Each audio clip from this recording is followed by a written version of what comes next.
Muy bien, entonces ya como parte de esta unidad temática vamos a desarrollar el tema que hoy nos convoca, que corresponde, ay Dios, ¿qué pasa con mi? Ya, con el tema que corresponde a ay, algo está pasando. No, no, no. Mm,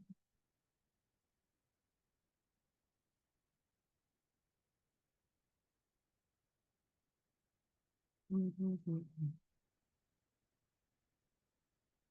mm,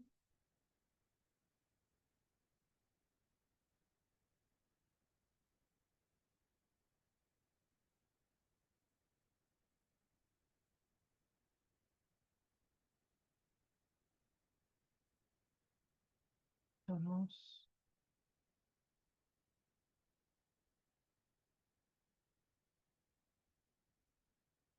ya. Entonces, hoy día nos vamos a ocupar de la farmacología de los antihipertensivos o la farmacología de la hipertensión arterial. Un grupo de fármacos bastante amplio, interesante a la vez, ¿ya?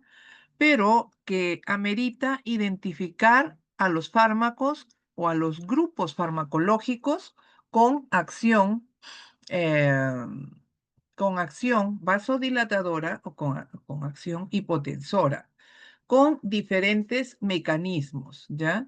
De ellos nos vamos a ocupar ahora, ¿bien?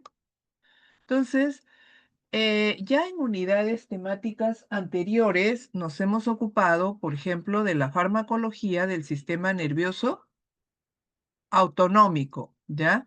Donde hemos identificado agonistas a grupos farmacológicos de agonistas adrenérgicos, agonistas y antagonistas adrenérgicos, agonistas y antagonistas colinérgicos. También en la unidad temática 3 nos hemos ocupado de la farmacología del sistema nervioso central. Y en esta unidad, en la clase anterior, pues el tema fue la farmacología de los diuréticos, los antidiuréticos, ya principalmente los diuréticos.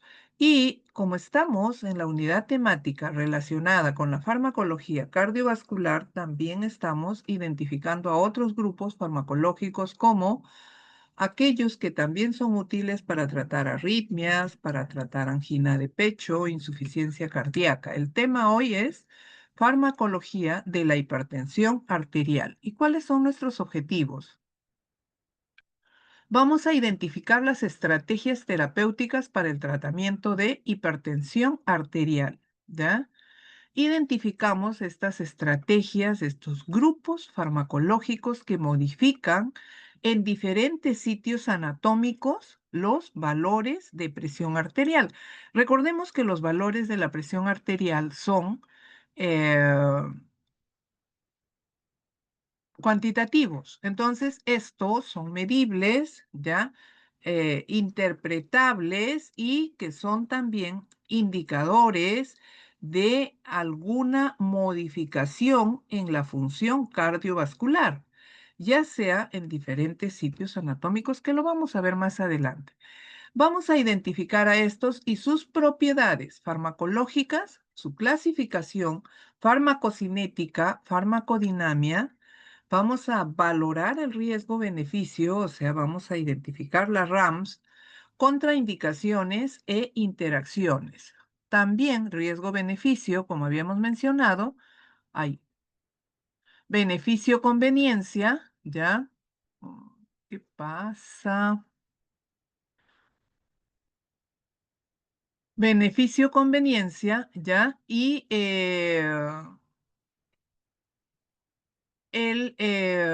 y la utilidad de estos grupos farmacológicos.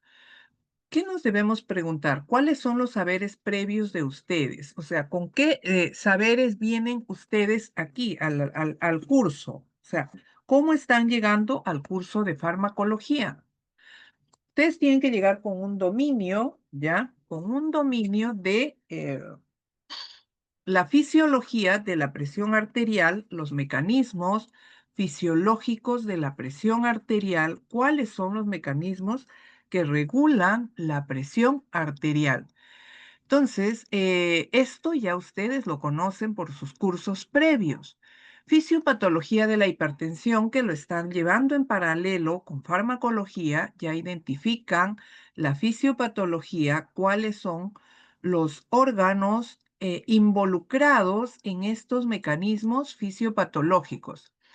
Luego nos preguntaremos, bueno, y el tema de fondo, ya, la clasificación de los fármacos con acción hipotensora, con acción vasodilatadora. Y vamos a identificar a los grupos farmacológicos que tienen utilidad en en el manejo de presión arterial. Y principalmente vamos a identificar a tres grandes grupos y dentro de ellos a varios subgrupos: diuréticos, simpaticolíticos y vasodilatadores. Entonces, esos tres grandes grupos los vamos a identificar más adelante, tal como señalan los textos, ¿ya?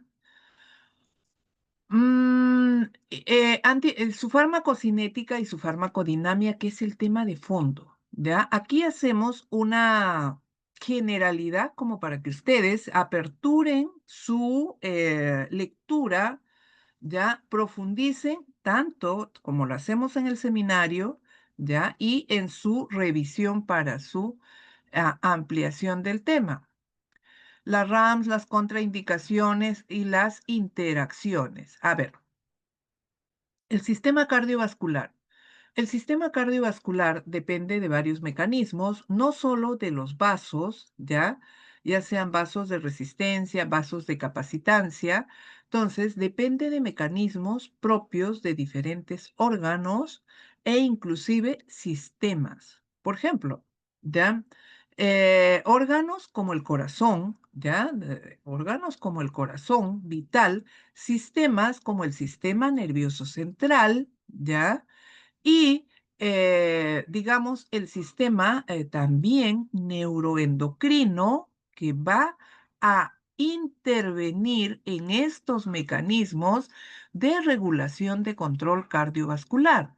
No se diga más, riñón, hígado, el sistema respiratorio con los pulmones también intervienen en estos mecanismos de control cardiovascular. Entonces, ¿qué sucede? El paso de la sangre por grandes vasos, ya sean vasos de resistencia, vasos de capacitancia, circulación local, pequeños vasos como por ejemplo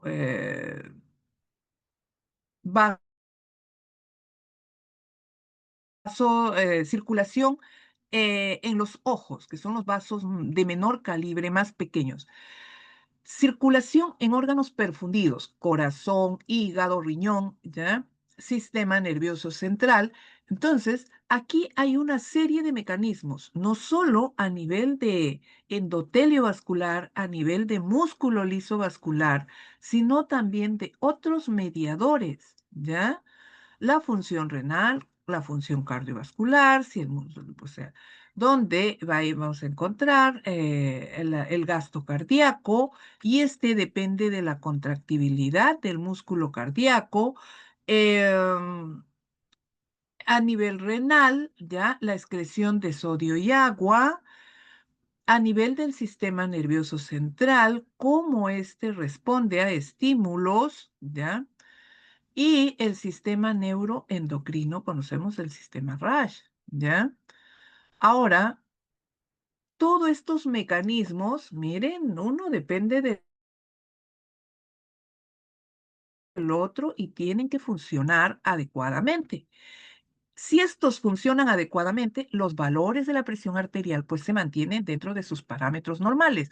Pero cuando estos empiezan a modificarse y a aumentarse o a disminuirse también, entonces vamos a encontrar que hay alguna interferencia, o sea, alguno de estos órganos no está funcionando adecuadamente. Pero recordemos que aquí también, cuando un órgano falla, otro compensa. ¿no? Entonces aparecen los mecanismos compensadores y generalmente aparecen signos, síntomas, modificación de, por ejemplo, de valores de presión arterial y otros, ¿no? O sea, frecuencia cardíaca, otros parámetros que nos sirven como referencia, ya, o diríamos otros indicadores que nos sirven como referencia para identificar a qué nivel, cuál es el daño, cuál es la patología, ¿ya? Eso es lo que van a entender y lo que van a hacer siempre ustedes, todo un estudio, identificar. Pero ¿cuál es su base? Su fisiología, su anatomía, ¿ya? Luego, la fisiopatología. Yo sé que ustedes aman su curso de fisiopatología, ¿es su curso favorito o no? ¿Mm? ¿Es su curso favorito? Ah, a ver, un momentito, por favor, ¿ya?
Ya, doctor, no se preocupe. Buen día.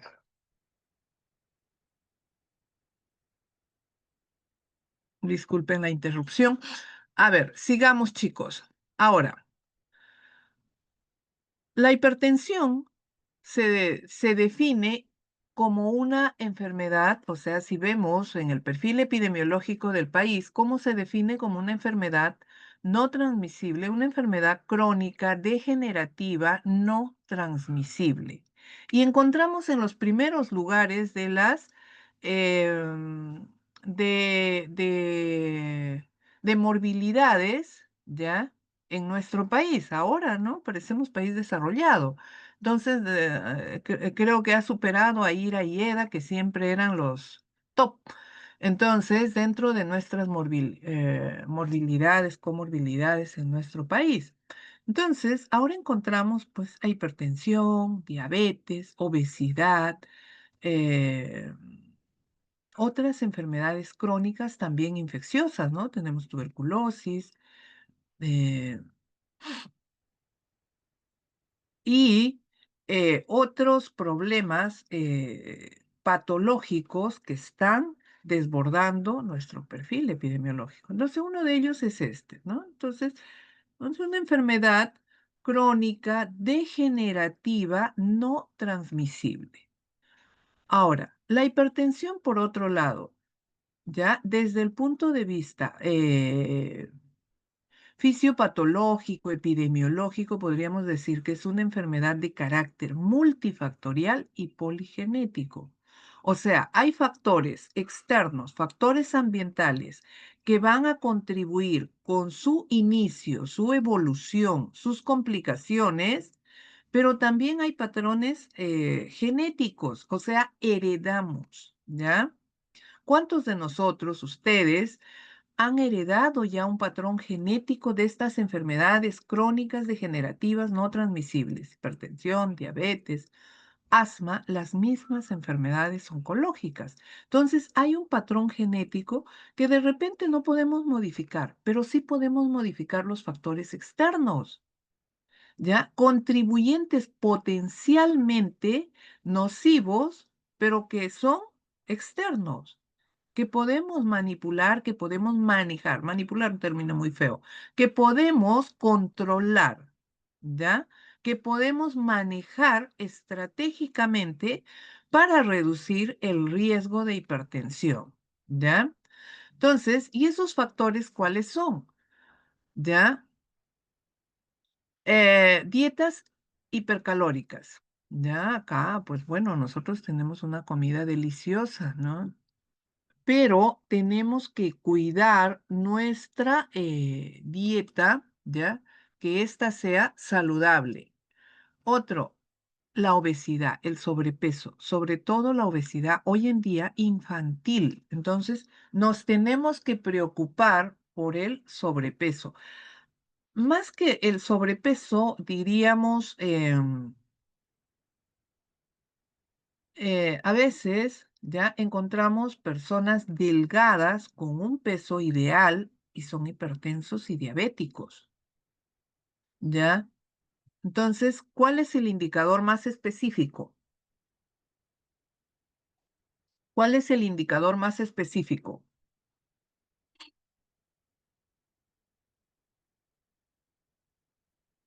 Chicos, hola, ¿están allí? Chicos, hola, creo que estoy hablando sola. Chicos. Creo que no está ni la delegada. A ver, la delegada, por Doctora, favor. Ya. Chicos, buenos días. doctora, disculpe, Chico, ¿cuál era la dígame, hija. pregunta? El Sí, índice dígame. para... ¿Cuál era la pregunta? El índice para... eh, o sea, había Claro, entendido que el índice para sobrepeso.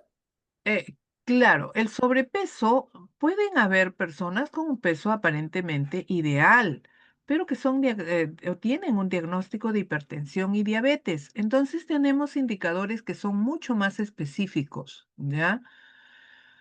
Entonces, puede alcanzarse un índice de masa corporal dentro de los parámetros normales, pero tenemos otros indicadores ahora, ¿no? Por ejemplo, la circunferencia de abdomen en hombres y en mujeres la circunferencia de cadera, ¿ya?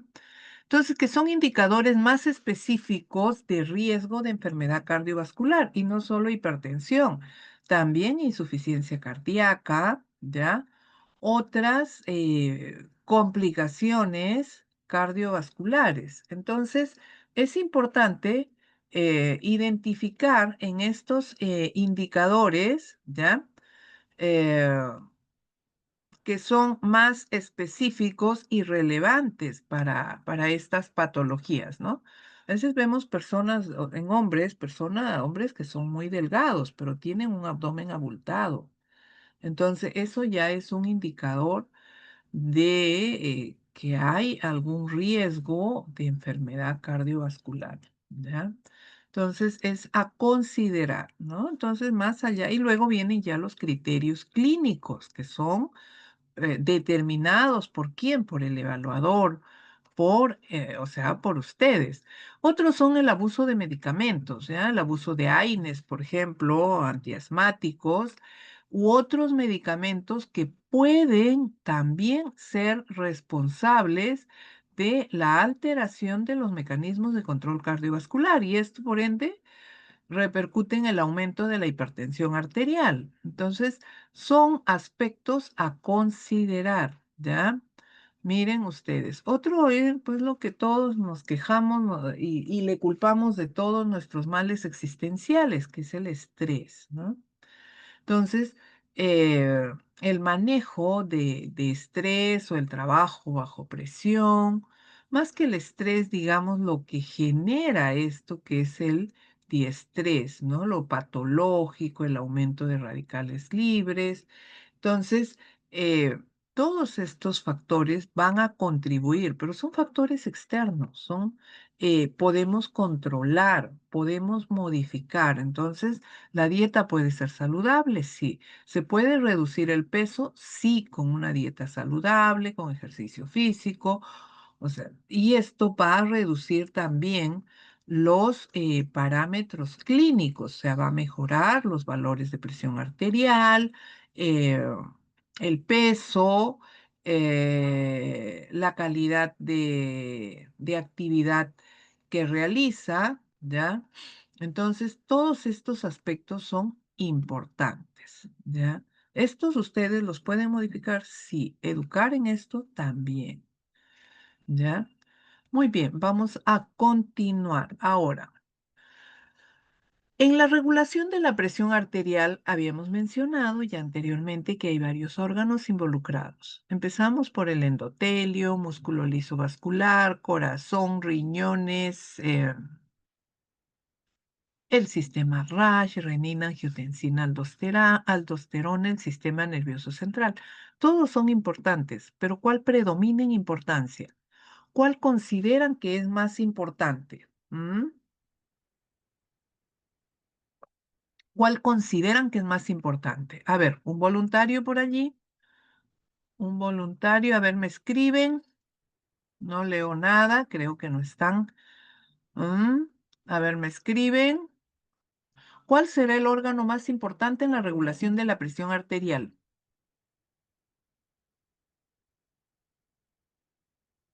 Hola, chicos. Ajá, ya aquí tengo riñón, sistema nervioso simpático, riñón.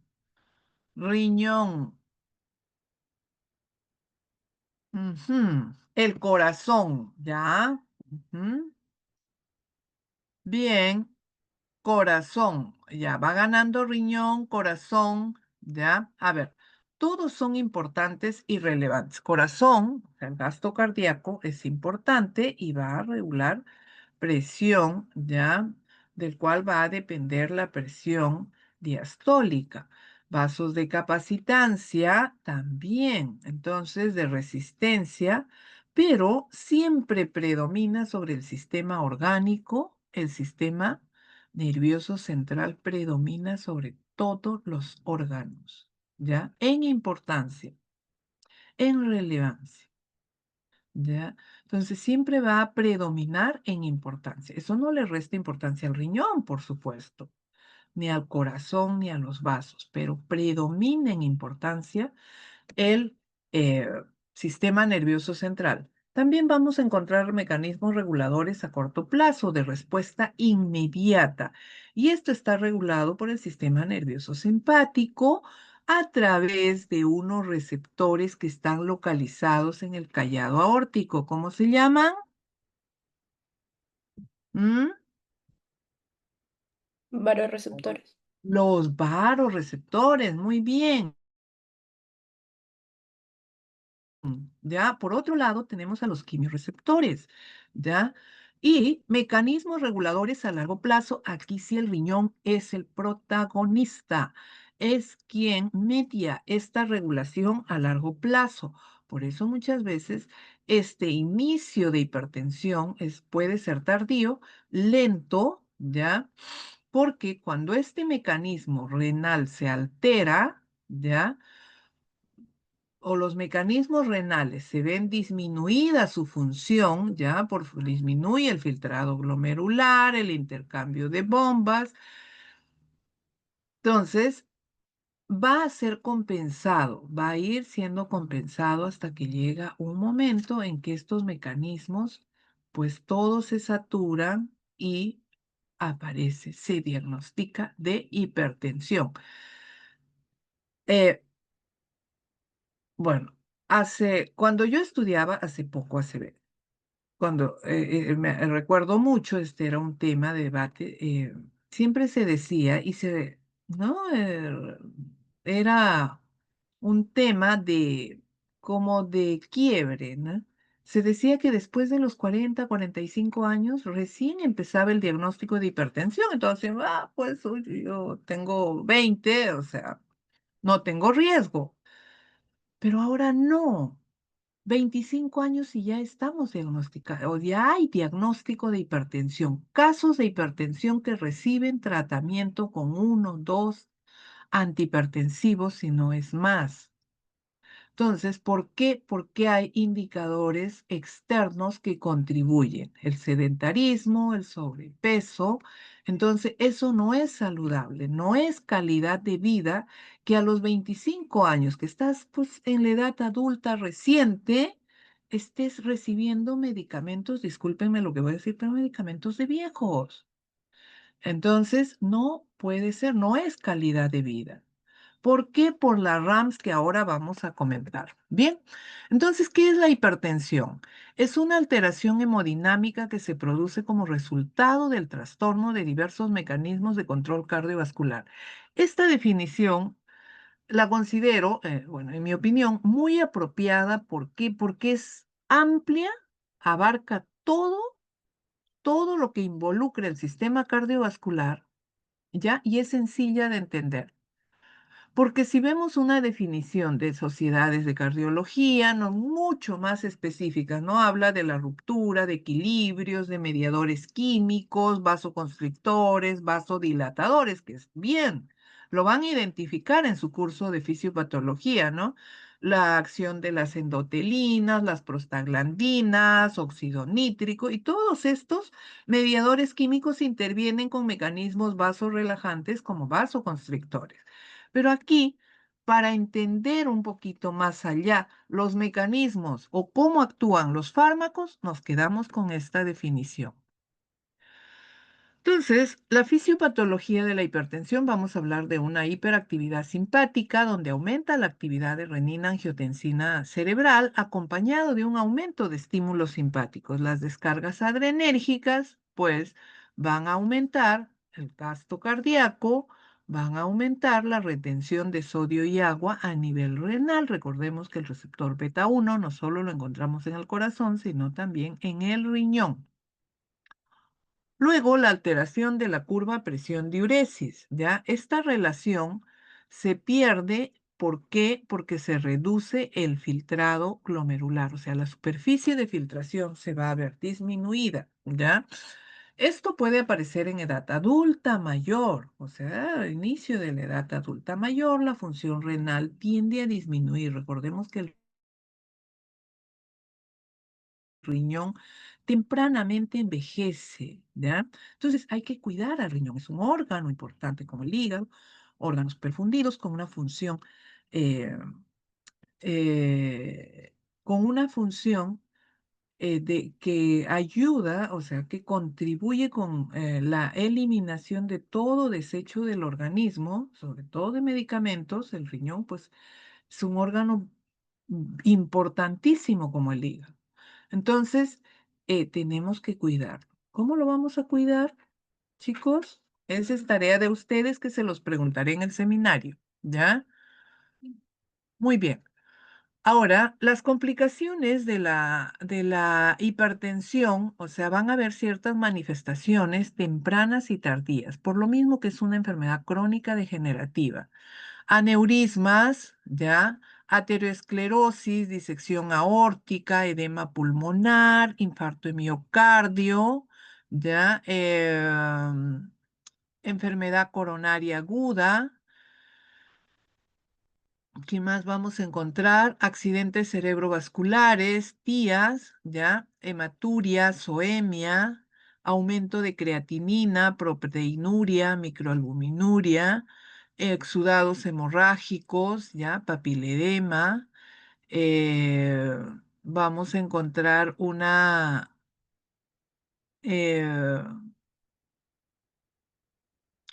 vamos a encontrar ¿o qué más? Hemorragias, exudados y un aumento, ¿ya? O una lesión también a nivel arterial, ¿ya? Entonces, vamos a encontrar que estos riesgos aparecen o pueden aparecer de manera secuencial, empezando por órganos más pequeños, como son los órganos de los ojos, ¿ya? Por eso las retinopatías son frecuentes, ¿ya? Órganos blancos como el riñón, corazón, luego, el sistema nervioso central, la circulación cerebral, también se va a ver afectada apareciendo estos días, ¿ya? Que son aparentemente isquemias transitorias en vasos cerebrales, ¿ya? Esto ustedes lo van a identificar mucho mejor en sus cursos clínicos. Bien, entonces la hipertensión que nos estamos refiriendo es una hipertensión esencial, pero también vamos a encontrar una hipertensión arterial no esencial, aquella que es de causa conocida, que puede aparecer a edades muy tempranas inclusive y que siempre va a tener un tratamiento definitivo, curativo. La hipertensión arterial esencial es de causa desconocida y generalmente no hay tratamiento definitivo, ¿ya? Aquí, en este primer caso de la hipertensión arterial no esencial, ya este 15 o 10% de la población, pues su tratamiento generalmente es quirúrgico, ¿ya? Además del tratamiento farmacológico. Y con estos tratamientos o tratamientos donde interviene pues tecnología, van van a inclusive a mejorar ya y a desaparecer la hipertensión. Pero cuando es esencial, hay otros factores que van a influir en ellos y que tienen causas diversas, causas externas, ¿ya? Entonces, ¿qué vamos a encontrar aquí? Que hay una ruptura ya entre los equilibrios del endotelio, como son los vasos relajantes con los vasoconstrictores, ¿ya? Bien, y los factores, aquí vamos a ver, ya, van a ser, pues, incluso étnicos, aparecen con más frecuencia en hombres, ¿ya? En mujeres puede aumentar el riesgo en mujeres posmenopáusicas. Otros factores, las que hemos mencionado, las dislipidemias, tabaquismo, los estilos de vida, van a ser influyentes y otras patologías como diabetes mellitus, inclusive asma bronquial, porque estas también puede aparecer como comorbilidad. Recuerden siempre que la diabetes atrae hipertensión y la hipertensión atrae diabetes, ¿ya? El diagnóstico ya va a depender de los valores de presión arterial, ¿ya? Eh, si estos valores son mayores a 160 sobre 100 milímetros de mercurio o se encuentran entre 140 a 159 y 90 a 99 milímetros de mercurio, ¿ya? Entonces, vamos a ubicar, dependiendo de estos valores, mediciones repetitivas y toda la indicación que se la haga al paciente. También hay que individualizar, no es lo mismo un joven ya de 30 o 40 años que un adulto de 60, 70, 80 años, ¿ya? Entonces, ameritan un manejo individualizado, ¿ya? Si requiere o no requiere tratamiento, si hay otros indicadores, o sea, clínicamente usted va a determinar, ¿ya? Este es un estudio bastante ya antiguo, pero muy interesante. Y se ha repetido y se sigue repitiendo y los datos van apareciendo muy similares, ¿ya? Se inició en Estados Unidos, se ha replicado en muchos otros países, inclusive el nuestro. Se llama el diagnóstico de las mitades. ¿Qué significa? ¿Por qué le llamaron el diagnóstico de las mitades? Porque dicen que de toda la población hipertensa, menos del 50% sabe que es hipertensa o tiene un diagnóstico de hipertensión. Y hay un 50% que vive con hipertensión y no lo sabe, ¿ya? De esta población que sabe que es hipertensa, ¿ya? Solo recibe algún tipo de tratamiento, sea médico o farmacológico, no farmacológico, el 73%, y hay un 27% que no recibe ningún tipo de tratamiento, ¿ya? Y dentro de este tenemos pues que hay de esta población, un 20% que recibe un tratamiento médico, 5% ambos tratamientos y 9% lleva una terapia eh, no farmacológica. De esta población que recibe tratamiento farmacológico, ¿ya? De esta población, no solo farmacológico, algún tipo de tratamiento, o sea, de este 73%, cáncer un solo el 45% su tratamiento es eficaz y hay un 55% que su tratamiento no es eficaz. En conclusión, ya de esta población hipertensa, solo el 15% está tratado, controlado, eficiente, eficazmente, ¿ya? O sea, de una población, si tenemos 1.000 hipertensos, significa que solo eh, el 15% serían 150. O sea, de 1.150 solamente reciben tratamiento y este es eficaz. Los demás bien están con un tratamiento mal llevado, complicado o un tratamiento no adecuado, ¿ya? Bien, ahora aquí un poquito de historia de cómo aparecieron los antihipertensivos. Esto también está en los textos, ¿ya? Miren, desde 1900 tenemos tiocianato de sodio, reserpina, un fármaco muy antiguo, existe todavía, pero es una última opción porque es un depletor neuronal. Miren ustedes, diuréticos tiacídicos desde la década del 50 y siguen siendo fármacos de primera elección, ¿ya? Metildopa desde la década del 60, de los 70 aparecen los beta bloqueadores y ya tuvieron su auge. Los YECA aparecieron a finales de los 70, casi en los 80, ya, igual que los calcioantagonistas. En los 90 aparecen los antagonistas de los receptores de angiotensina, que aparecen como una alternativa a los YECA, como el captopril, ¿ya? Y recién en este milenio están apareciendo inhibidores de renina, antagonistas de receptores de endotelina, que todavía están en estudio, ¿ya? Y también hay que recordar que estamos con los bloqueadores beta de tercera generación. Ahora, ¿cómo clasificamos a los antihipertensivos? De acuerdo, o sea, a nosotros hay varias formas de clasificar, pero ¿cuál interesa a nuestro curso?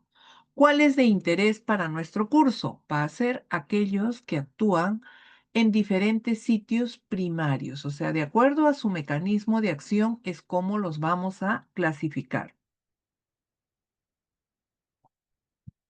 Aquellos que actúan de manera directa en receptores adrenérgicos, ¿ya?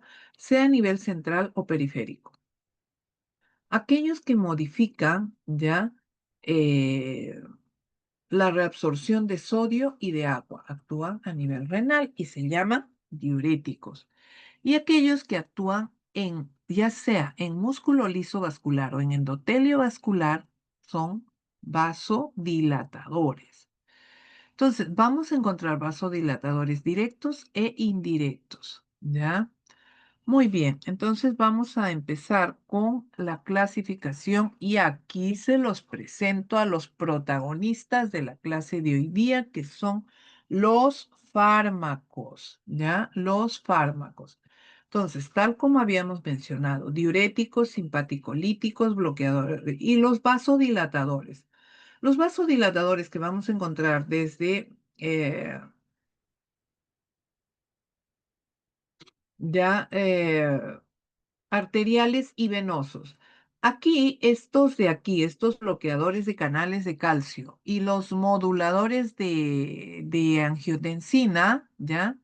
Renina angiotensina, también tienen una acción vasodilatadora, pero de manera indirecta porque actúan por sus propios mecanismos, ¿ya? Pero vamos a identificarlos, vamos a identificar grupo por grupo. Diuréticos, todos los diuréticos tienen acción vasodilatadora y potensora. ¿Ya? e inclusive cardioprotectora. Los tiacídicos como la hidroclorotiazida, los de asa como la furosemida y los ahorradores de potasio como spironolactona que se administra de manera individual. Los simpaticolíticos, los bloqueadores beta, los bloqueadores alfa, los bloqueadores mixtos, los agonistas alfa adrenérgicos presinápticos o llamados de acción central. Los bloqueadores de canales de calcio como amlodipino, que vamos a verlos cómo se clasifican, los antagonistas de renina-angiotensina, inhibidores de la enzima convertidora de angiotensina o llamados YK, ¿ya? Los bloqueadores del receptor AT1 de angiotensina 2, los antagonistas del receptor AT1. Recordemos que tenemos identificados dos receptores para angiotensina 2. El AT1, ya que es vasoconstrictor, y el AT2, que es eh, cardioprotector, ya que tiene otros mecanismos. Inhibidores directos de renina, que están en estudio, como el isquirén, y los vasodilatadores arteriales y los mixtos. Los arteriales, ya vamos a encontrar a la hidralazina, minoxidil y los mixtos, el nitroprusiato de sodio, aquellos que son vasodilatadores tanto en arterias y en venas. Aquí tienen a todos los fármacos, identifíquenlo y van a aprender a todos o van a conocer y van a aprender, identificar, asimilar a todos estos fármacos. ¿Bien? Muy bien, continuamos. ¿Preguntas hasta aquí para ahora sí terminar solo con los fármacos? ¿Preguntas? Chicos, hola. ¿Preguntas? ¿Hay preguntas o no hay preguntas? Chicos, Creo que no, doctora. ¿podemos continuar?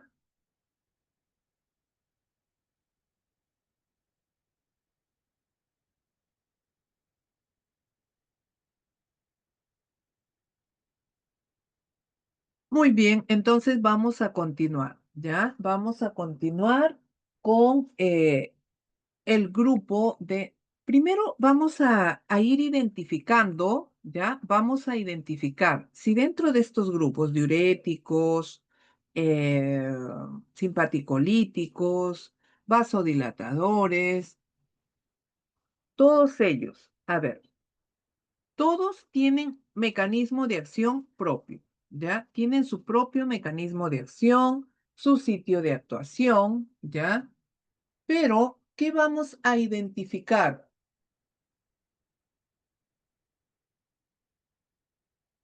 ¿Qué es lo que vamos a identificar aquí? ¿Ya? Su efecto primario. ¿Cuál es su respuesta primaria? ¿Y cuál podría ser la respuesta primaria? A ver, tenemos dos posibilidades.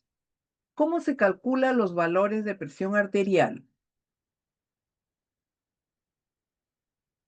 ¿Cómo se calculan los valores de presión arterial? Recuerden que es una ecuación matemática.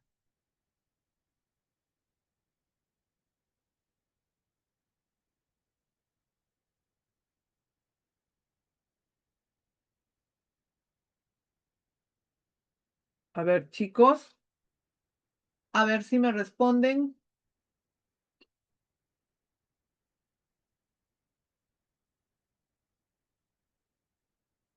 Dios. A ver si me responden.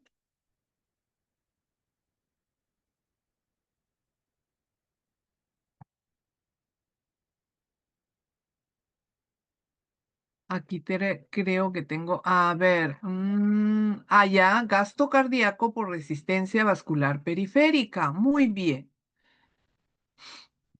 Entonces, ¿cuáles serían los efectos primarios que debemos identificar de cada grupo de fármaco? ¿Mm? ¿Cuáles serían los efectos primarios?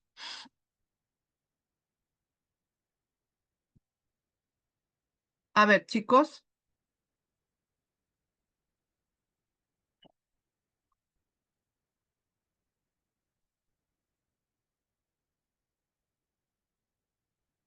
A ver, piensen, me dan un minuto, por favor.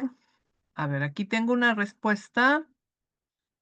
Disminución de resistencia vascular periférica. Muy bien, Milagros. Otro. A ver, piensen otro.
Muy bien, muy bien. Ahí vamos. Tenemos gasto cardíaco, resistencia vascular periférica, frecuencia cardíaca, aumento. Sí, podría ser un efecto, pero nos interesa identificar el efecto primario de cada grupo farmacológico. Por ejemplo, ¿ya? Por ejemplo, tenemos a los diuréticos. Conocemos el mecanismo de los diuréticos que actúan en una fracción de la nefrona, sean de los diuréticos de tiacídicos o los diuréticos de asa, ¿ya? Pero el efecto primario de ambos va a ser el mismo. Entonces, Estos que van a modificar el equilibrio, o sea, la reabsorción de sodio y de agua. Entonces, ¿cuál va a ser su efecto primario? ¿Disminuyen gasto cardíaco o resistencia vascular periférica?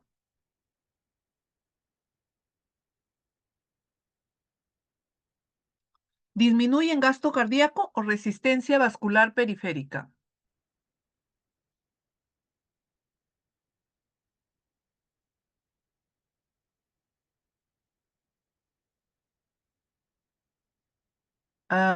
Volumen sistólico. Ya. Los diuréticos, ¿disminuyen gasto cardíaco o resistencia vascular periférica? El gasto cardíaco, ¿ya? Disminuyen el gasto cardíaco. Bien, entonces, eh, si disminuyen el gasto cardíaco, ¿ya? Si disminuyen el gasto cardíaco, eh, a ver, al disminuir sodio y agua, al disminuir la reabsorción de sodio y de agua, va a disminuir el volumen extracelular, el flujo sanguíneo renal y por ende disminuye el gasto cardíaco y la presión arterial, ¿ya? Y la presión arterial. Al disminuir la presión arterial, ¿ya? Al disminuir la presión arterial, vamos a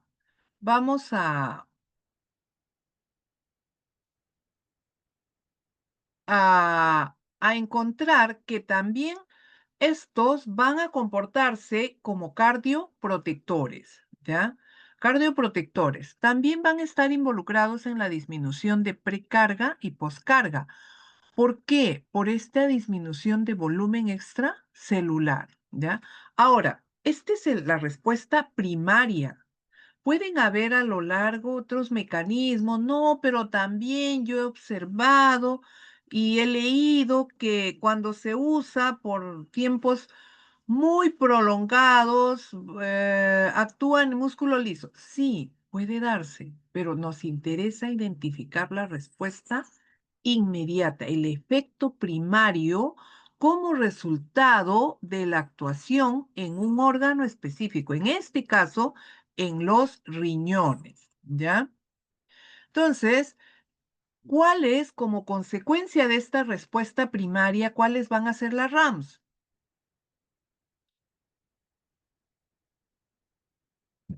¿Cuáles van a ser las reacciones adversas? Las primeras, pues, serán la hiponatremia, hipomagnesemia, hipocloremia, hipocalemia. Y como consecuencia de esto, van a aparecer otras reacciones adversas como las dislipidemias, el aumento, por ejemplo, de hemoglobina glicosilada, el aumento en algunos casos de ácido úrico. Entonces, estos fármacos que tenemos aquí, ¿ya? Estos fármacos que tenemos aquí, pues van a resultar, ¿ya? Van a resultar disminuyendo por un lado los valores de presión arterial, gasto cardíaco, precarga y poscarga, pero por otro lado tenemos que valorar las RAMs. Ahora, ¿cuáles son las vías de administración de estos fármacos? Todos los tiacídicos se administran por vía oral. Los diuréticos de asa, oral y parenteral, son de uso más parenteral. Ahora, ¿un diurético de asa será de elección en un paciente hipertenso? No necesariamente, no. Va a ser de elección cuando la hipertensión es complicada, no al inicio. Al inicio de la hipertensión, pues se va a elegir a un fármaco, ¿ya? A un fármaco que tenga eh,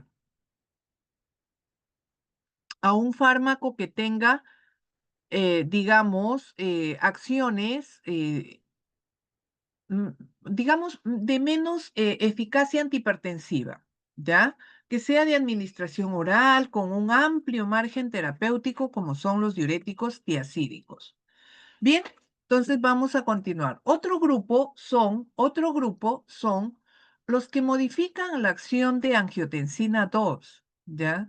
Aquí tenemos a los YECA, a los inhibidores de la enzima convertidora de angiotensina y a los antagonistas del receptor. A los YECA encontramos captopril, enalapril y a los antagonistas del receptor encontramos a los sartán, valsartán, candesartán. Recordemos que en el 2018 apareció una alerta que un componente de esta formulación de valsartán era tóxico, ¿ya? O sea, producía daños, se le atribuía daños hepáticos. Entonces, eh, aquí en Perú se ha identificado a todas las especialidades farmacéuticas que contienen los sartán y si además dentro de su formulación contienen a esta sustancia química, que es un aditivo. Entonces, todos los que se han encontrado se han retirado del mercado, ¿no? Me imagino que también ya los fabricantes han modificado su formulación, ¿ya? Y muchos de ellos, pues, o sea, no es el problema el valsartán, es en la formulación del valsartán, ¿ya? Eh, y ¿Cuándo debemos administrar un inhibidor de la enzima convertidora de angiotensina o un antagonista del receptor de angiotensina 2? Entonces, ¿cuándo vamos a elegir a ellos? A ver, ¿cuál es su mecanismo de acción? Los YECA, al antagonizar a la enzima convertidora de angiotensina, bloquean la formación de angiotensina 2, estimula el metabolismo de bradiquinina y calicreína, ya, óxido nítrico, se va a ver incrementado el óxido nítrico y mejora la vasodilatación. Disminuye las concentraciones de aldosterona, disminuye la retención de líquidos, mejora la vasodilatación, disminuye precarga y poscarga, ¿ya? La enzima convertidora de angiotensina, ¿ya? La enzima convertidora de angiotensina, al verse inhibida y estimular este metabolismo de calicreínas, ¿ya? Estas bradiquininas tienden, por ejemplo, a producir tos, ¿ya? Y por otro lado, tenemos a los antagonistas del receptor AT1, o sea, aquellos que actúan solamente aquí, a nivel de vasos, ¿ya? Entonces, antagonizan al receptor AT1 y median su respuesta farmacológica. Ahora, la pregunta es, estos fármacos, ¿ya? Tanto los YECA como los antagonistas del receptor AT1 disminuyen gasto cardíaco, resistencia vascular periférica.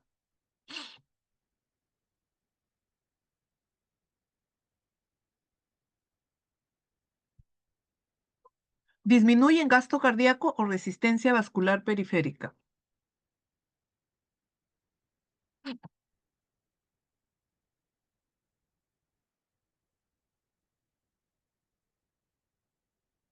A ver si me han escrito. Resistencia. Nadie todavía me ha escrito. A ver, ¿disminuyen gasto cardíaco o resistencia vascular periférica?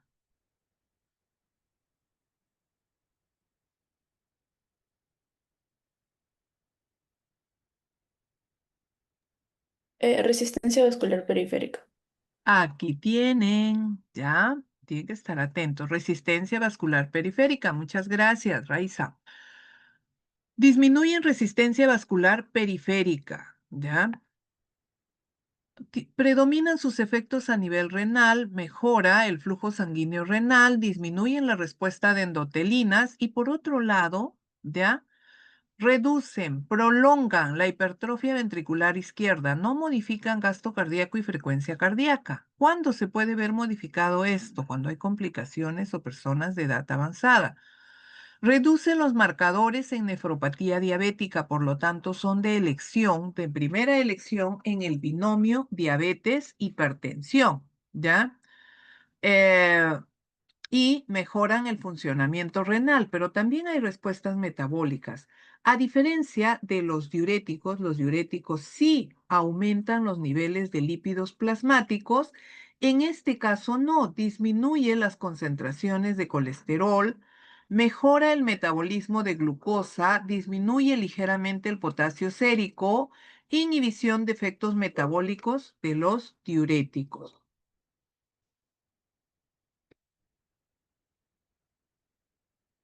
Ahora, todos estos fármacos se administran por vía oral.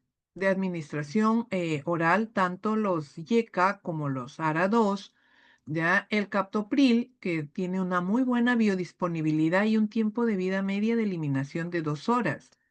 El enalapril, que es un profármaco, ya tiene una biodisponibilidad más baja, pero un tiempo de vida media diferenciado, por encima de 11 horas, ¿ya? A más. Y esta se puede incrementar cuando, ¿ya? Cuando hay una disfunción renal o una insuficiencia renal. Eh, ambos o todos estos YECA tienden o la mayoría a unirse a proteínas plasmáticas, excepto lisinopril, 0%, ¿ya? Y se eliminan por vía renal como por vía hepática. Aquí todos van a administrarse por vía oral, pero débilmente atraviesan barrera hematoencefálica, pero sí atraviesan barrera placentaria. Pero ¿qué pasa aquí? Están contraindicados en gestantes del primero, segundo y tercer trimestre porque son potencialmente teratogénicos, ¿ya? Son eficaces como antihipertensivos, son buenos antihipertensivos, pero son potencialmente teratogénicos. Aquí tenemos algunos datos ya muy específicos de este grupo de fármacos y a la mayoría de fármacos que existen, los YECA, los ARA2, ya útiles para el manejo de hipertensión. Ahora, sus usos no solamente se usan en hipertensión, también en insuficiencia cardíaca, disfunción de ventrículo izquierdo, se utilizan pues en posinfarto de miocardio, fibrilación auricular, nefropatía diabética, proteinuria, microalbuminuria y el síndrome metabólico. Igual tienen los mismos usos, solamente que aquí se va a usar cuando estos YECA tienden a producir tos, broncoespasmo, por su mecanismo de acción y a estos son una alternativa, ¿ya? ¿Cuáles tienen una mayor incidencia de RAM? Ambos son potencialmente teratogénicos, ¿ya? Hay más, digamos, no riesgo, pero sí tener precaución porque dice que los antagonistas del receptor de angiotensina 2, se ha observado en los sartán, por ejemplo, son más nefrotóxicos que estos YECA, ¿ya? Entonces, es importante observar, identificar, hay marcadores que pueden ser valorados para el uso de estos fármacos, ¿ya? O sea, si queremos valorar, determinar la función renal, pues los valores de creatinina y otros marcadores que pueden ayudarnos a elegir uno u otro fármaco. Los calcio antagonistas encontramos a las dihidropiridinas como nifedipino, amlodipino y otros grupos químicos como las fenilalquilaminas, las benzodiazepinas y encontramos a verapamilo y diltiazem. Benzodiazepina, no diazepinas, diazepina. ¿Ya? Estos que se administran por vía oral, ¿ya? A ver, estos de acá, los bloqueadores de canales de calcio, ¿disminuyen resistencia vascular periférica o gasto cardíaco? ¿Disminuyen resistencia vascular periférica o gasto cardíaco? Chicos,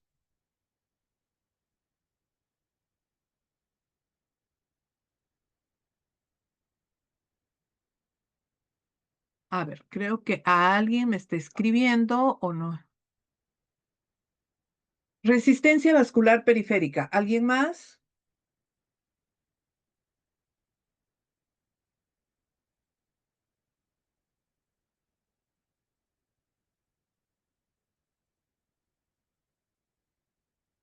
Ambos. Ajá, Raiza. Lix. Ambos, dice Lipsa y Paloma. Ya. En este caso vamos a encontrar que estos disminuyen gasto cardíaco, por eso son inotropo, cronotropo negativos, ¿ya? Inotropo y cronotropo negativos. Aquí vamos a encontrar, ¿ya? Que predomina. A ver, son antagonistas de los canales de calcio, pero los canales de calcio son de varios tipos. Tenemos los L, los T, los N, ¿ya? Y estos específicamente van a bloquear canales de calcio de tipo L. ¿Y dónde se localizan? Recuerden que están en corazón y en músculo liso vascular. Ahora, en corazón, sobre todo en vasos coronarios, ¿ya? Entonces, eh, estos fármacos, o sea, vamos a encontrarlos que tienen diferentes usos, a pesar que se administran por vía oral, ¿ya? Son inotropo positivos porque predomina su vasodilatación a nivel arteriolar, sobre todo en vasos coronarios, como había mencionado, ¿ya? Y dentro de esto, sobre todo verapamilo y diltiazem, predominan los efectos a nivel de vasos coronarios. Las dihidropiridinas, tanto a nivel de vasos coronarios como en circulación periférica. ¿Qué pasa aquí?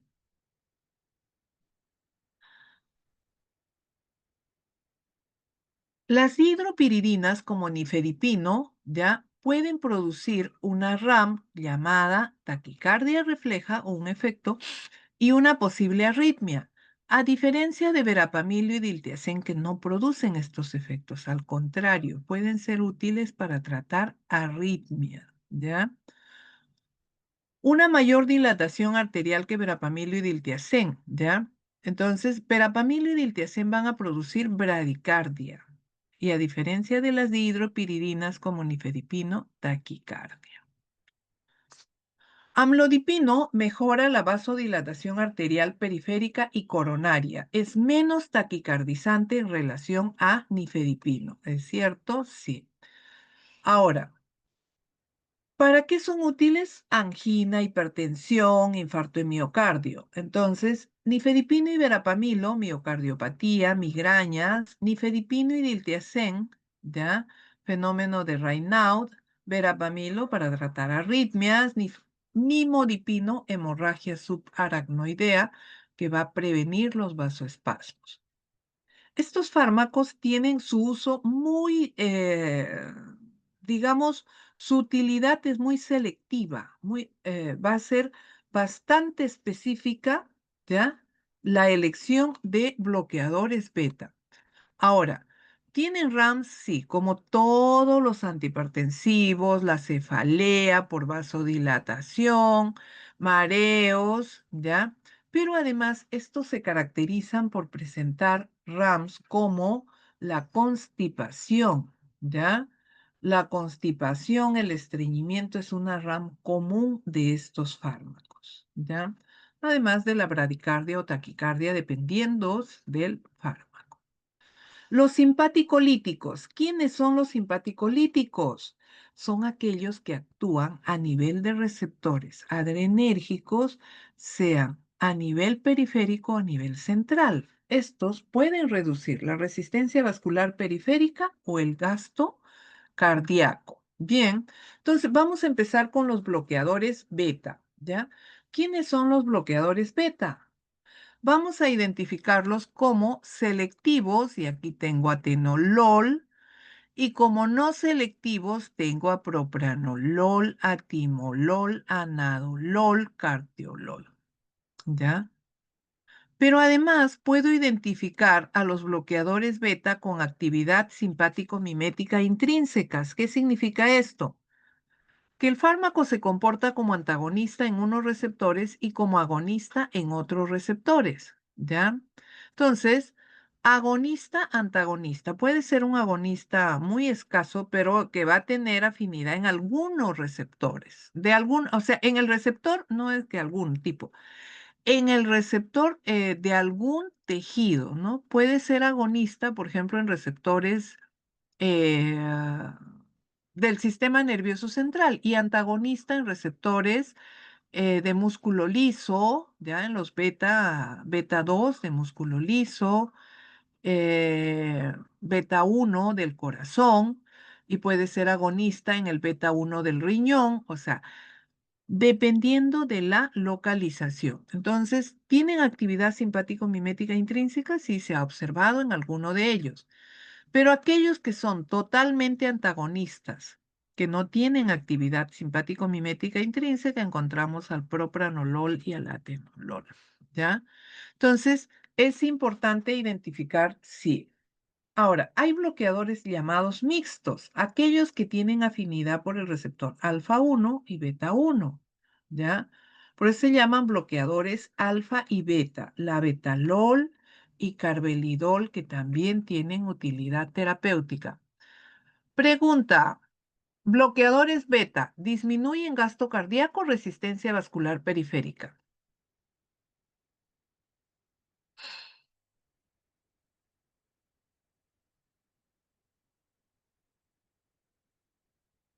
Chicos,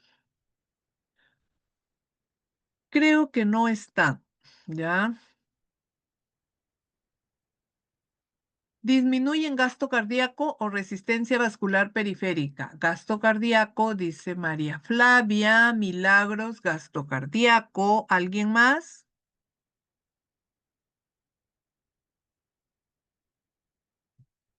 ¿Alguien más? Gasto cardíaco, Geray. ¿Alguien más? Creo que nadie más. Raiza, resistencia vascular periférica. Ajá. A ver, vamos a explicar aquí. Estos fármacos que actúan en los receptores pueden tener, hay selectivos y no selectivos. Los selectivos solo en el beta 1, o sea, tienen afinidad por el beta 1, pero carecen de actividad intrínseca. Beta 1, ¿dónde se localiza? Corazón y riñón. Los beta 2 están ampliamente distribuidos. Cerebro, músculo liso vascular, músculo liso extravascular, en los ojos, o sea, ampliamente distribuido. Los no selectivos son aquellos que tienen afinidad por el receptor beta 1 y beta 2. Muy bien. Ahora, vayamos a lo que nos interesa. Estos fármacos disminuyen gasto cardíaco, resistencia vascular periférica. Miren ustedes, son inotropo cronotropo negativos. Por lo tanto, van a disminuir el gasto cardíaco porque disminuye la contractibilidad del músculo cardíaco. Puede aumentar la resistencia vascular periférica en aquellos que poseen actividad simpático-mimética intrínseca. Recuerdan que hablamos de los agonistas antagonistas. Y a nivel renal va a disminuir renina, angiotensina 2, aldosterona, disminuye la resorción de sodio y mejora la vasodilatación.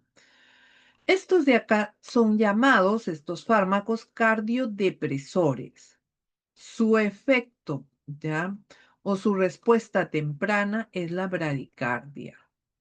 Son cardiodepresores sin llegar a producir hipotensión ortostática, ¿ya? O sea, no complican con la hipotensión ortostática. O sea, y no deben llegar. Alguno puede decir, sí, yo observé a un paciente que sí hubo hipotensión ortostática. Puede darse, sí, puede darse por alguna situación también muy particular del paciente, ¿ya? Entonces, recuerden que la terapia siempre debe ser individualizada para identificar estos casos y, pues, establecer que puede corresponder al fármaco o al paciente, ¿ya? Pero hasta por su mecanismo de acción, por lo que se conoce de su mecanismo de acción, su respuesta farmacológica, estos son fármacos que no van a llegar a producir hipotensión ortostática, o sea, por su mecanismo propio no lo van a llegar a producir. Ya, muy bien, sigamos. Uy, la computadora también tiene flojera. Ya. Aquí tenemos la farmacocinética del propranolol y del atenolol. El propranolol es muy lipofílico, se absorbe muy bien, tiene un amplio metabolismo de primer paso, un tiempo de vida media de 3 a 6 horas y un volumen de distribución de 4 litros por kilogramo de peso. Y atraviesa fácilmente barrera hematoencefálica. Atenolol es una molécula hidrofílica donde no atraviesa barrera hematoencefálica. Es difícil su absorción, por eso es incompleta. Se elimina vía renal y tiene un tiempo de vida media entre 5 a 8 horas. ¿Ya? Entonces, entre propranolol y atenolol hay diferencias farmacocinéticas, sí. Ahora, ¿cuáles van a ser las RAMs aquí como habíamos mencionado? Una de ellas es la bradicardia, ¿ya? Otro es que los bloqueadores beta no selectivos tienen RAMs en número bastante, digamos, son varias. Entonces, una de ellas es las dislipidemias, ¿no? El aumento de los niveles de glucosa, o sea, de que pueda atraer diabetes, sí, ¿ya? Estos son fármacos que pueden ser útiles, son muy útiles en el manejo de hipertensión, tuvieron su auge, pero aumentan mortalidad, ¿ya? Aumentan morbimortalidad, porque los bloqueadores beta no selectivos como propranolol inclusive pueden agravar cuadros de asma, pueden ser inductores de asma. La cefalea, los mareos, la visión borrosa va a estar presente. Bien, y van a estar pues contraindicados cuando hay este tipo de enfermedad previa o complicaciones, ¿ya? Muy bien. Los bloqueadores alfa 1. A diferencia de los bloqueadores beta, estos se administran por vía oral, tienen un mecanismo muy específico y el receptor alfa 1 lo vamos a encontrar en músculo liso vascular y extravascular. Ahora, a diferencia de los beta, estos disminuyen resistencia vascular periférica, ¿ya? Tanto en vasos de resistencia y de capacitancia, ¿ya? Aumentan la frecuencia cardíaca por estimulación simpática principalmente, ¿ya? Mejora la vasodilatación, sí. Disminuye resistencia vascular periférica, sí, pero no modifica la función renal, o sea, el filtrado, no hay cambios en el flujo sanguíneo renal, el filtrado glomerular, esperemos, no se modifica. Pero a diferencia de otros fármacos, estos sí llegan a producir hipotensión ortostática, a tal forma que disminuyen los valores de presión arterial, ya su caída es abrupta, el cambio de una presión alta que puede disminuir, sí, estos cambian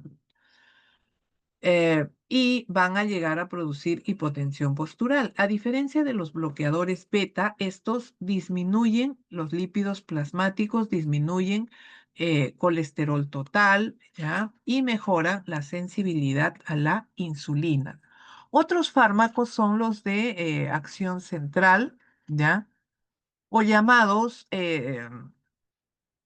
agonistas o llamados como fármacos de acción central, van a ser llamados.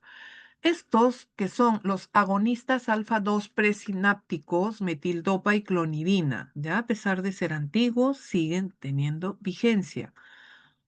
Ahora, estos disminuyen gasto cardíaco, resistencia vascular periférica.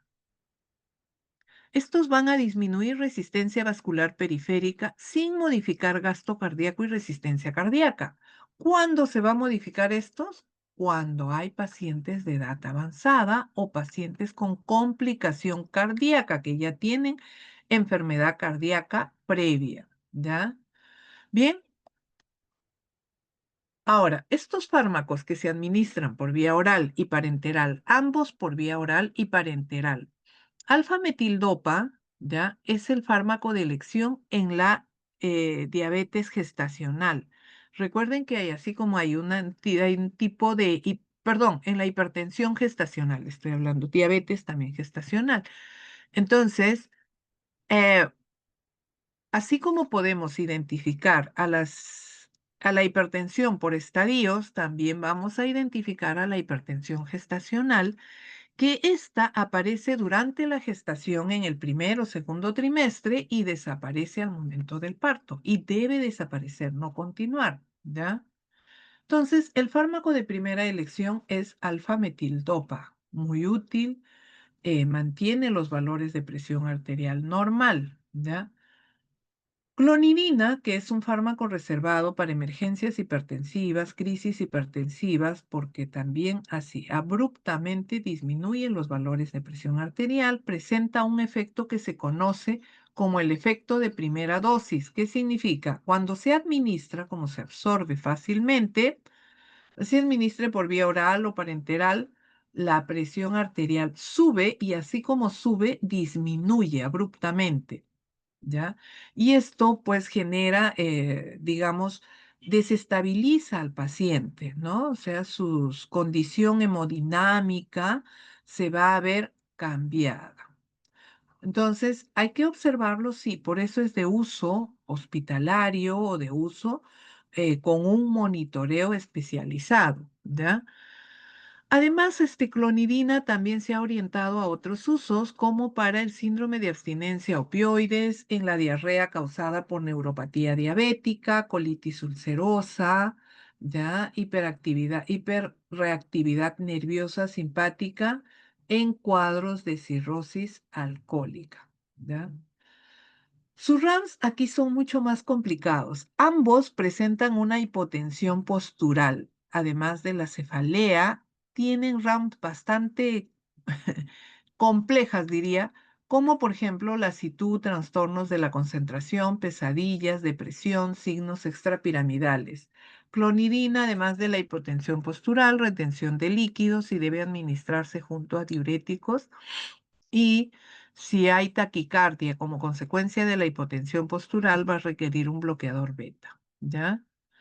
Con precaución en enfermedad renal o hepática. Vamos a terminar con los vasodilatadores de acción directa como hidralazina y nitroprusiato. ¿Ya? Son fármacos de acción directa. Ambos comparten el mismo mecanismo de acción. La diferencia es que hidralazina se administra por vía oral, nitroprusiato por vía parenteral y a través de infusiones continuas para mantener la respuesta constante, porque la duración de su efecto es muy corto, ¿ya?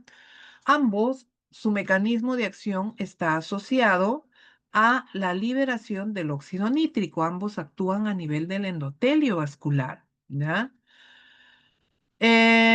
Estos van a disminuir, ambos casos, resistencia vascular periférica. Por eso tienen una vasodilatación bastante potente, ¿ya? Aumenta la frecuencia cardíaca, aumenta las concentraciones de renina y acá puede haber retención de líquidos. ¿Qué requiere? Un diurético, ¿ya? Aquí igualmente disminuye la demanda general de miocárdica de oxígeno, ¿ya? Cuando se suspende el caso del nitroprusiato puede haber rebote de hipertensión, ¿ya? Por eso que la infusión es continua hasta estabilizar al paciente. Ambos producen hipotensión ortostática, por ende sus RAMs van a estar asociadas a cefalea, mareos, taquicardia, retención de líquidos, etcétera, ¿ya? Aquí les he presentado un cuadro donde en este vamos a encontrar si se modifica el gasto cardíaco, la resistencia vascular periférica, el volumen plasmático, la actividad renina, la frecuencia cardíaca, ¿ya? Digamos, es un resumen como referente, no es tan específico ni para decir esto, vamos a tomarlo, es un referente de la evidencia que tenemos en nuestra literatura. Los antihipertensivos o los bloqueadores beta, ya de tercera generación, que ya muchos están en uso terapéutico, como el betaxolol, ya lo tenemos en uso, celiprolol también, vibolol, ahí va, ¿no? Va en esa misma. Otros fármacos que aparecieron como agonistas adrenérgicos de acción central, moxonidina y rilmenidina, ambos ya eh, tienden a reducir los niveles de catecolaminas, ¿ya? Y también así reducen la hipertrofia ventricular izquierda sin modificar los niveles séricos de glucosa y lípidos, ¿ya? Entonces van a disminuir las concentraciones plasmáticas de noradrenalina. Eh, Hay una menor incidencia de RAMS que está en estudio, está en observación en relación a fármacos ya convencionales y conocidos, ¿ya? Aquí siempre la hipertensión se asocia a una comorbilidad. tenemos, por ejemplo, en caso de hipertensión y angina, el fármaco de elección o recomendable va a ser un bloqueador beta, un calcio antagonista. Diabetes, hipertensión, un YECA o un ARA2. Hipertensión, insuficiencia cardíaca, igualmente un YECA, un ARA2 y podríamos añadir diurético también. Hipertensión postinfarto de miocardio, un bloqueador beta. Crisis hipertensiva, bloqueadores alfa-adrenérgicos, dislipidemias, bloqueadores alfa-adrenérgicos o calcio antagonistas. Muy bien, chicos. Hasta aquí, ¿alguna pregunta? ¿Hasta aquí alguna pregunta? Hola, ya. ¿Hasta aquí alguna pregunta? Ya les voy a pasar el enlace para su asistencia, ¿ya? ¿Hasta aquí alguna pregunta?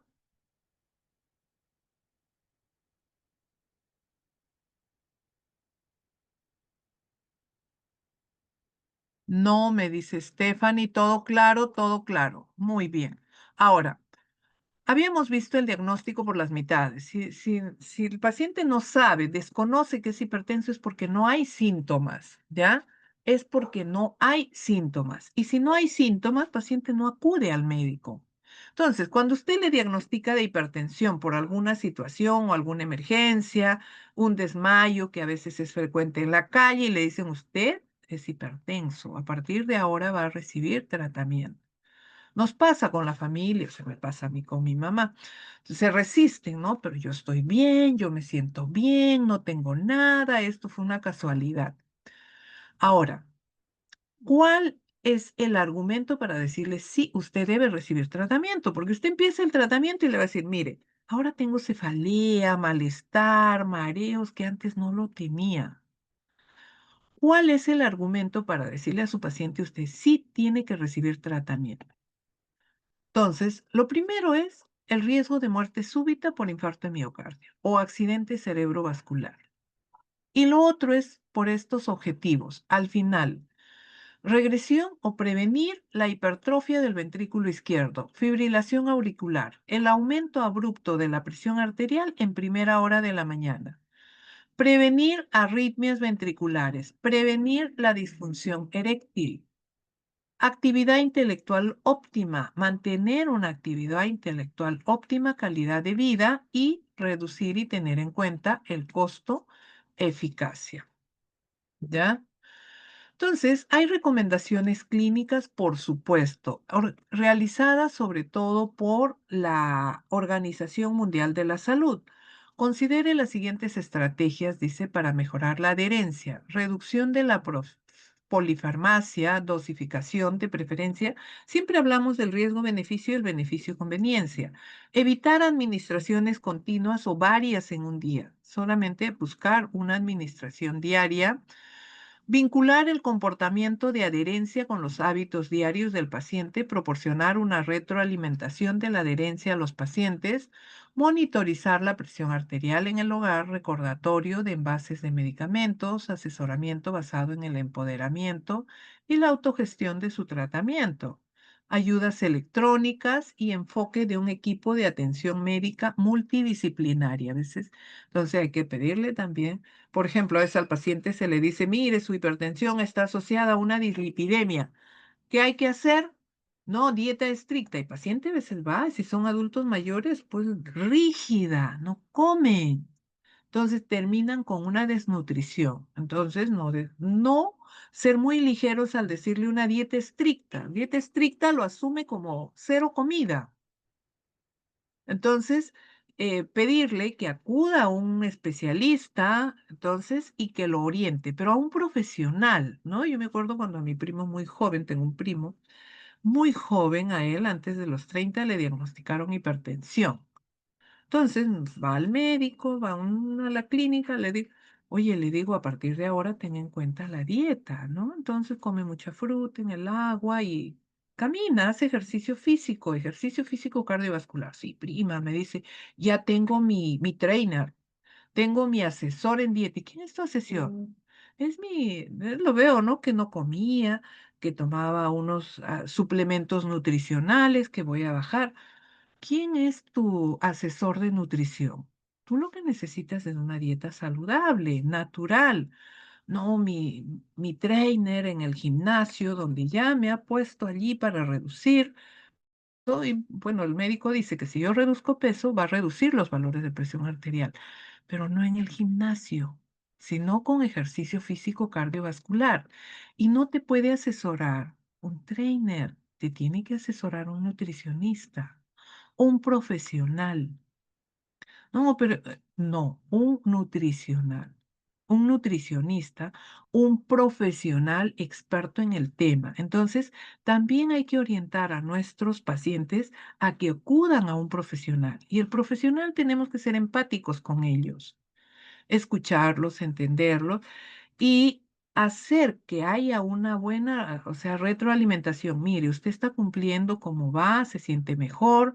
Sí, entonces vamos a continuar con este tratamiento, le vamos a reducir la dosis, continúe con las caminatas o acuda si pues le dice, oye, mire, la dieta no me parece, no es de mi agrado, ¿no? Entonces, convérselo esto con el que lo está asesorando y que lo ayude a mejorar o que sea más agradable su alimentación. Entonces, estos aspectos son importantes a tenerlos en cuenta, ¿ya? A ver, les voy a pasar la asistencia porque ya me pasé de la hora, chicos. Muchas gracias. Voy a pasarles la asistencia. ¿Alguna pregunta hasta aquí? ¿Alguna duda, chicos? Pregunten, ¿ya?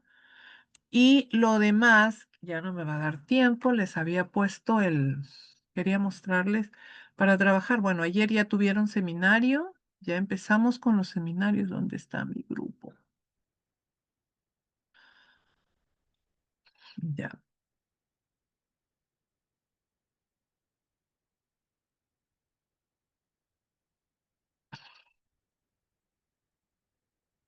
Chicos,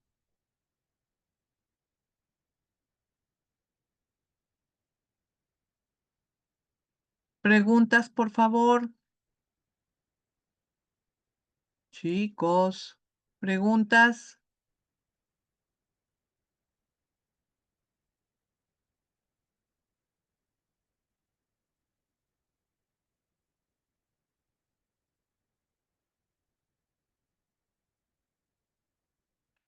Chicos, preguntas. Ya estoy les voy a compartir el enlace.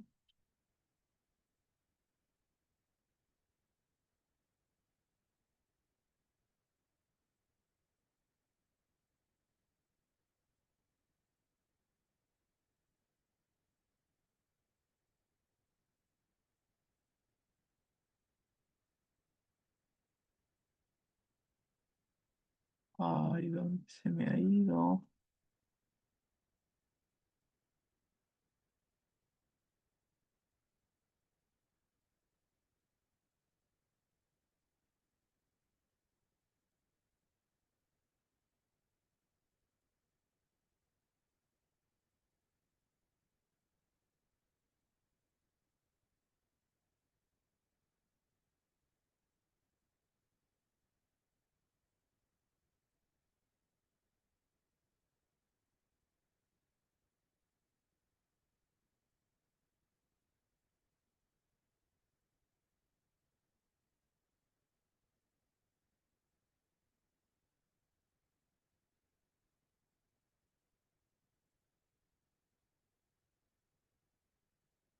Ay, ay, ay, ay. A ver, todo claro. Ok.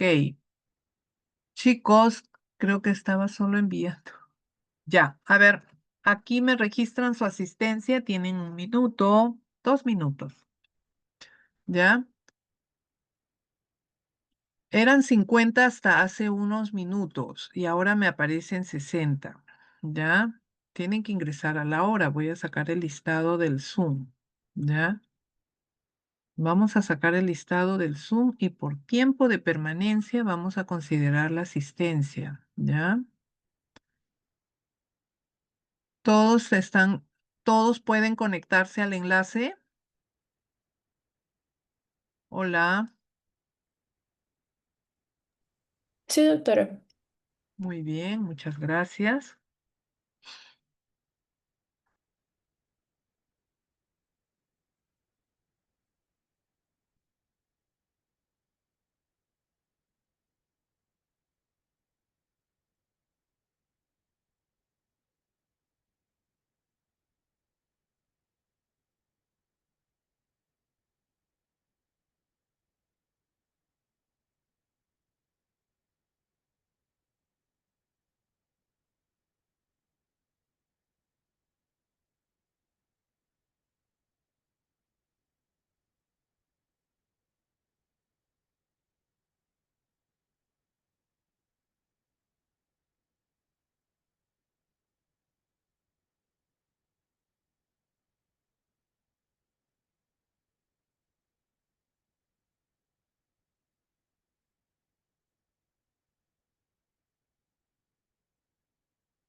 Ya, chicos, ya puedo cerrar.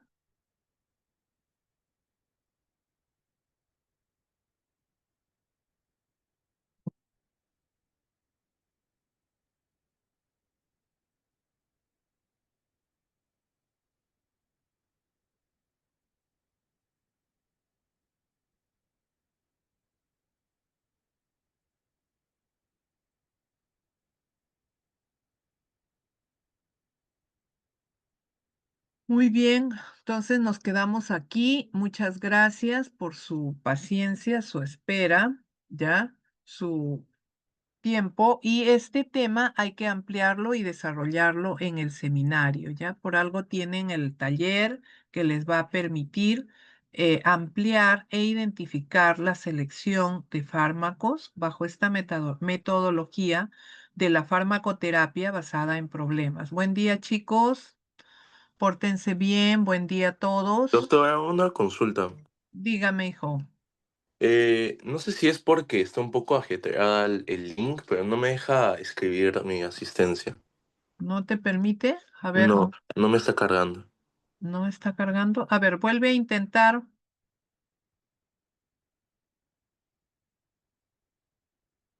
A ver, es que le había puesto un tiempo. Ajá, ya. A ver, ahora,